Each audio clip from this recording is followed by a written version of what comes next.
Bonjour à tous, aujourd'hui en 2 minutes, je vous montre comment réaliser vos tableaux croisés dynamiques sur Excel.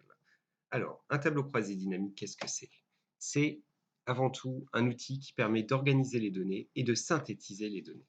On va voir déjà l'organisation des données. L'organisation des données, pour cela, il faut avoir des données entre guillemets bien propres, bien formatées pour réaliser le tableau croisé dynamique. Ainsi, sur ce tableau, nous avons des données exploitables. Pourquoi elles sont exploitables? Parce qu'elles sont organisées en colonnes. On a l'item, le lieu, le montant et le mois. A contrario, des données non exploitables sur cette partie. Pourquoi elles sont non exploitables? On a pourtant l'item, le montant, mais le lieu, vous voyez, il est en ligne, il n'est pas en colonne. Donc, toujours, un tableau croisé dynamique travaille sur des données exploitables avec des colonnes et en dessous des colonnes, les informations des colonnes.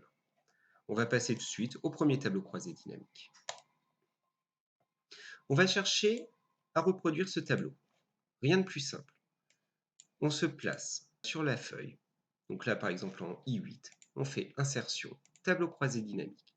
On va aller dans un premier temps choisir les données analysées qui sont dans l'onglet, dans la feuille organisation des données. Et on va sélectionner le tableau simplement par clic gauche glissé. Et choisissez l'emplacement de votre rapport de tableau croisé dynamique. Soit on le met sur une nouvelle feuille, soit on le met sur une feuille existante. Là, on voudrait qu'il soit à côté de l'autre. Donc, on clique OK. Maintenant, l'étape la plus dure, c'est arrive. Il faut organiser les données. Donc, moi, je vous conseille un bout de papier, un crayon. On dessine le tableau. Là, il est déjà dessiné pour les fins de l'explication.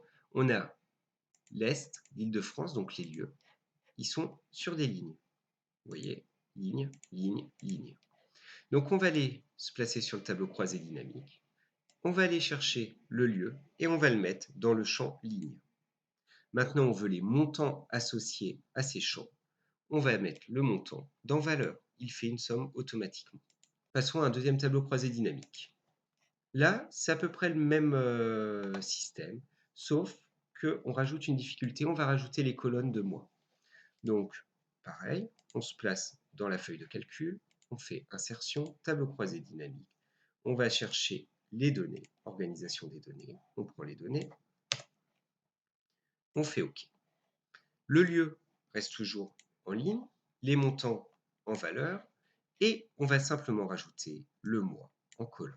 Et là, vous avez l'organisation de vos ventes, par exemple, pour la région Est par mois, 241, 69 en février, 83 en mars, etc., etc.